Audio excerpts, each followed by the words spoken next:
Hi friends, മൗനരാഗത്തിൻ്റെ ഇന്നത്തെ എപ്പിസോഡിലേക്കുള്ള കൂട്ടുകാർക്കും സ്വാഗതം.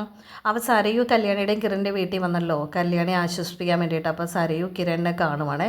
കിരണിനോട് പറയാണ്, കിരൺ, നിനക്കും കല്യാണിക്കും ഉണ്ടായ നഷ്ടം എത്ര വലുതാണെന്ന് എനിക്ക് മനസ്സിലാക്കാൻ പറ്റും.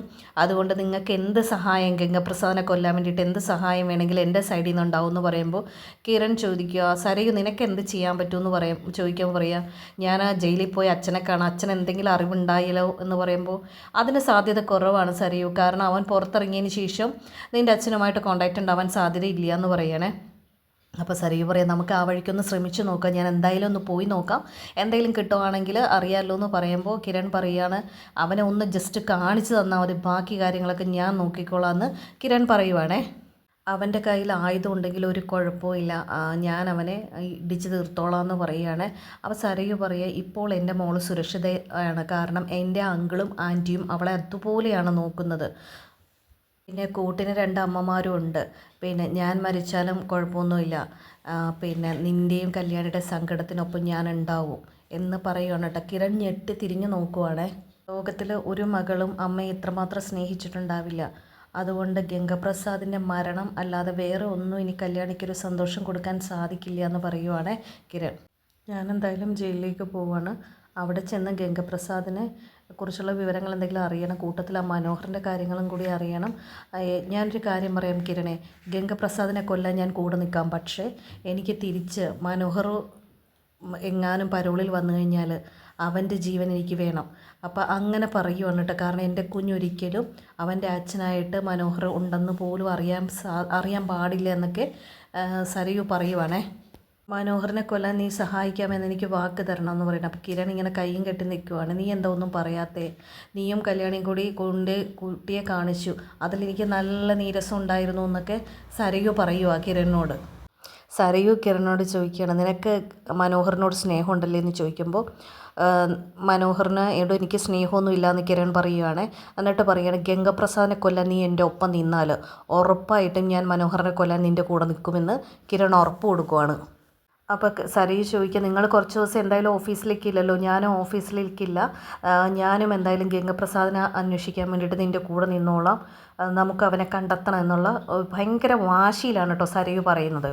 പിന്നെ കാണിക്കുന്നത് നമ്മുടെ രൂപയാണ് കേട്ടോ. രൂപ വിഷമിച്ചിരിക്കുന്ന സമയത്ത് രൂപയുടെ സെർവൻറ്റ് കൊണ്ടുവന്നിട്ട് ചായ കൊടുക്കുകയാണ് കേട്ടോ. മാഡം ഇന്ന് ചായ കുടിക്കൂ എന്ന് പറയുന്നുണ്ട്. ചന്ദ്രൻ മുകളിൽ നിന്ന് ഇറങ്ങി വരുന്നുണ്ട് കേട്ടോ. ചന്ദ്രൻ വന്നിട്ട് രൂപയോട് പറയുകയാണ്. അപ്പോൾ രൂപ എഴുന്നേക്കുവാണ്. രൂപയോട് പറയുകയാണ്, രൂപയെ കല്യാണി ഭക്ഷണമൊന്നും കഴിക്കുന്നില്ല എന്നാണ് കിരൺ വിളിച്ചപ്പോൾ പറഞ്ഞത്, താൻ അങ്ങോട്ട് പോയിട്ട് ഒരമ്മയുടെ സ്നേഹം കൊടുത്ത് ഇങ്ങോട്ട് കൊണ്ടുപോകാം, കുറച്ച് ദിവസം ഇവിടെ നിൽക്കട്ടെ എന്ന് പറയുവാണേ. അപ്പോൾ രൂപ പറയും, ഞാനും അതിപ്പോൾ മനസ്സിൽ വിചാരിച്ചു, അത് തന്നെ ചന്ദ്രേട്ടൻ പറഞ്ഞല്ലോ എന്ന് പറയാം. അപ്പോൾ സെർവൻറ്റ് പറയാണ്, പിന്നെ അമ്മയെ ഇത്രമാത്രം സ്നേഹിച്ചൊരു മോളായിരുന്നു, എങ്ങനെ സഹിക്കുമല്ലേ, അതോ ഇങ്ങോട്ട് വരുമോ എന്നൊക്കെ ഇങ്ങനെ പറയുവാണ്. എന്നിട്ട് ചന്ദ്രൻ പറയുവാണ്, നമ്മളൊക്കെ എത്രമാത്രം ആപത്തുകളിൽ നിന്ന് രക്ഷപ്പെട്ട് വന്നവരാണ്, പക്ഷേ പാവമായ ദീപയ്ക്ക് ഇങ്ങനെ സംഭവിച്ചല്ലോ എന്നുള്ളൊരു സങ്കടമാണ് ശരിക്കും അവരെല്ലാവരും കൂടി ഷെയർ ചെയ്യുന്നത്. രൂപ പറയാണ്, ഞാൻ കല്യാണ നിശ്ചയത്തിൻ്റെ തലേ ദിവസം കിരണിനോടാകുന്ന പറഞ്ഞത് അവിടെ പോയി നിൽക്കണമെന്ന്, അവനൊട്ട് പോയി നിന്നുമില്ല. അപ്പോൾ സെർവൻറ്റ് പറയാണ്, പിന്നെ വരാനുള്ളൊക്കെ വന്നില്ല മാഡം, ഇനിയിപ്പോൾ പറഞ്ഞിട്ട് കാര്യം എന്താണെന്ന് ചോദിക്കുമ്പോൾ ചന്ദ്രനും പറയാണ്, ഇതിൽ നിന്ന് കല്യാണി എന്ന് മുക്തിയാവുമെന്ന് മാത്രം നമുക്കറിയില്ല എന്ന് പറയുവാണേ. കിരണിന് പോലും സഹിക്കാൻ പറ്റിയിട്ടില്ല എന്ന് ചന്ദ്രൻ പറയാം. പിന്നെ ഗംഗപ്രസാദിനെ ചുട്ട് കളഞ്ഞതിന് ശേഷം മാത്രമേ ഇനി ബിസിനസ്സിലോട്ട് പോലും ഉള്ളെന്നും പറഞ്ഞാണ് കിരൺ നിൽക്കുന്നതെന്ന് ചന്ദ്രൻ പറയുവാണേ.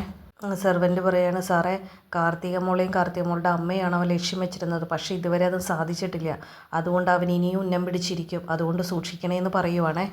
രൂപ പറയാ, പ്രകാശൻ കല്യാണി മോളെ ഈ സമയങ്ങളിൽ സ്നേഹിച്ച് തുടങ്ങിയത് കണ്ട് ഏറ്റവും കൂടുതൽ സന്തോഷിച്ച ആളാണ് ദീപ, പക്ഷെ അത് പെട്ടെന്ന് പോയല്ലോ എന്ന് പറയുകയാണ്. പിന്നെ കാർത്തികയുടെ കല്യാണം എത്രയും പെട്ടെന്ന് നടത്തണമെന്ന് ചന്ദ്രൻ പറയുവാണ്. കാരണം എന്താണെന്ന് വെച്ചാൽ കാർത്തികയുടെ കല്യാണം അല്ലെങ്കിൽ അത് നടക്കരുതെന്നല്ലേ ഗംഗപ്രസാദ് ആഗ്രഹിച്ചിരിക്കുന്നത്, ശരിക്കും അതാണ് നടത്തേണ്ടത്. ചന്ദ്രൻ രൂപയോട് പറയണം, മോൾ പോയി പെട്ടെന്ന് വിളിച്ചുകൊണ്ട് പോവാ, മോൾ ഇങ്ങോട്ട് വരട്ടെ എന്ന് പറഞ്ഞിട്ട് രൂപ പോകാനുള്ള തയ്യാറെടുപ്പിലാണ്. പിന്നീട് കാണിക്കുന്നത് കല്യാണിയുടെ വീടാണ്. കല്യാണിയുടെ വീട്ടിൽ താരയുടെ മടിയിൽ ഇങ്ങനെ കല്യാണി കിടന്നുകൊണ്ട് കരഞ്ഞുകൊണ്ടിരിക്കുകയാണ്. പ്രകാശൻ അവിടെ ഇരിക്കുന്നുണ്ട് കേട്ടോ. അങ്ങനെ തലയിൽ ഇങ്ങനെ ഇടയ്ക്കിടയ്ക്ക് തലോടി കൊടുക്കുന്നുണ്ട്. കല്യാണിയാണ് കരച്ചിലെന്ന് പറയുന്ന സംഭവം നിർത്തുന്നില്ല, ഇങ്ങനെ കരച്ചിൽ തുടർന്നുകൊണ്ടിരിക്കുകയാണ്. കാരണം അവർക്ക് അത്രമാത്രം സഹിക്കാൻ പറ്റില്ലല്ലോ, പെറ്റമ്മയല്ലേ മരിച്ചിരിക്കുന്നത്.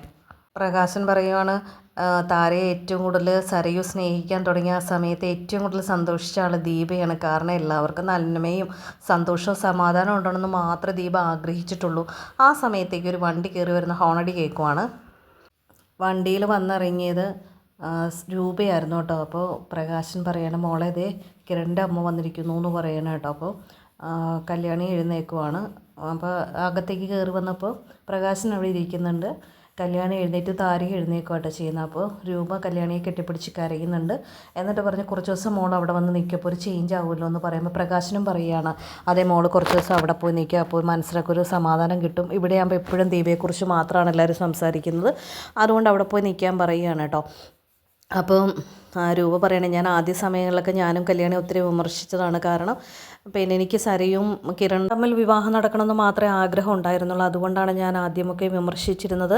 പിന്നെ ആ സമയത്ത് വിക്രം എൻ്റെ മോളെയും പാട്ടിലാക്കിയല്ലോ, അതൊക്കെയായിരുന്നു അന്നത്തെ കാരണങ്ങളെന്നൊക്കെ പറയുവാണ് നമ്മുടെ രൂപയെ. പക്ഷേ അന്നൊക്കെ വിക്രത്തെക്കുറിച്ച് വാതോരാതെ സംസാരിക്കുന്ന സമയങ്ങളിൽ ഒരു ദിവസം ദീപ എന്നെ മാറ്റി നിർത്തി പറഞ്ഞതാണ്, പിന്നെ സോണിമോൾക്കൊരു അബദ്ധം പറ്റി, പക്ഷേ വിക്രം സോണിമോൾക്ക് ചേർന്നതാണോ എന്ന് 100 വട്ടം ആലോചിക്കണമെന്ന് പറഞ്ഞു. പക്ഷേ ഞാനത് കേട്ടിരുന്നില്ല. രൂപ നിർബന്ധിക്കുകയാണ്. അപ്പോൾ അവസാനം പ്രകാശൻ എഴുന്നേറ്റ് എന്നിട്ട് കല്യാണിയോട് പറയണം, മോൾ കുറച്ച് ദിവസം പോയിട്ട് നിൽക്ക്, പോയി അകത്ത് പോയി റെഡിയായിട്ട് കിരണിൻ്റെ അമ്മയോടൊപ്പം പോകാൻ പറയണം. അങ്ങനെ അവരകത്തേക്ക് പോവാണ് കേട്ടോ ചെയ്യുന്നത്. പിന്നെ കിരൺ പിന്നെ നമ്മുടെ പ്രകാശൻ താരയോട് പറയണേ, പെൺമക്കൾ എന്ന് ശാപമാണെന്ന് കരുതിയിരുന്നത് ഞാനാണ്, പക്ഷേ എനിക്ക് ഇന്ന് മനസ്സിലായി, ഇപ്പോൾ കുറച്ച് കാലമായിട്ട് എനിക്കത് മനസ്സിലായി, പെൺമക്കളാണ് വീടിൻ്റെ ഏറ്റവും വലിയ ഐശ്വര്യമെന്ന്. പിന്നെ കാണിക്കുന്നത് നമ്മുടെ സരയു ഇല്ലേ, സരയു നേരെ ജയിലിൽ ചെന്നിട്ട് രാഹുലാണ് കാണാൻ വന്നിരിക്കുന്നത്. അപ്പോൾ രാഹുൽ വന്ന് ആ മോളായിരുന്നു എന്ന് പറയുമ്പോൾ, അതെ മനോഹറിൻ്റെ കാര്യം അറിയാൻ വന്നതാണെങ്കിൽ അതൊന്നും നടക്കുന്നില്ല. കാരണം എന്താണെന്ന് വെച്ചാൽ വാർഡന്മാരെല്ലാവരും ഞങ്ങൾ രണ്ടുപേരും ശ്രദ്ധിക്കുന്നതുകൊണ്ട് ഒന്നും ചെയ്യാൻ പറ്റുന്നില്ല എന്ന് പറയുമ്പോൾ സരയു പറയാം, അല്ലെങ്കിൽ അച്ഛനെ കൊണ്ടൊരു കുന്നവും നടക്കില്ല. പിന്നെ ഗംഗപ്രസാദ് കണ്ട, അവൻ ചുണക്കുട്ടിയാ, അവൻ പുറത്ത് വന്നിട്ട് കല്യാണിയുടെ അമ്മയെ തീർത്തിട്ട് പോയത് കണ്ട എന്നൊക്കെ പറയുമ്പോൾ രാഹുൽ പറയാമല്ലോ, നിനക്ക് അവരോട് ഭയങ്കര ചായവല്ലേ, നീ അവരുടെ പക്ഷത്ത് നിൽക്കില്ലെന്ന് പറയുമ്പോൾ, ഞാൻ ആരുടെയും പക്ഷത്തല്ല, അതൊക്കെ എൻ്റെ നാട്യം മാത്രമാണെന്ന് സരയു പറയുകയാണ് കേട്ടോ. പഴയ ഒരു സരയുവിനെയാണ് നമുക്ക് അവിടെ കറക്റ്റായിട്ട് കാണാൻ പറ്റുന്നത്. അപ്പോൾ രാഹുലിനോട് അവൾ ഇങ്ങനെയാണ് സംസാരിക്കുന്നത്, ഞാനിപ്പോൾ കല്യാണിയുടെയും കിരണിൻ്റെയും കണ്ണീര് കണ്ട സന്തോഷത്തിലാണെന്ന് സരയു രാഹുലിനോട് പറയുവാണ്. അതെ, ശരിക്കും പറഞ്ഞാൽ എനിക്ക് ഗംഗപ്രസാദിനെ നന്നായിട്ടൊന്ന് അഭിനന്ദിക്കണമെന്നുണ്ട്. പക്ഷേ പുള്ളി എവിടെയാണെന്ന് അറിയത്തില്ല.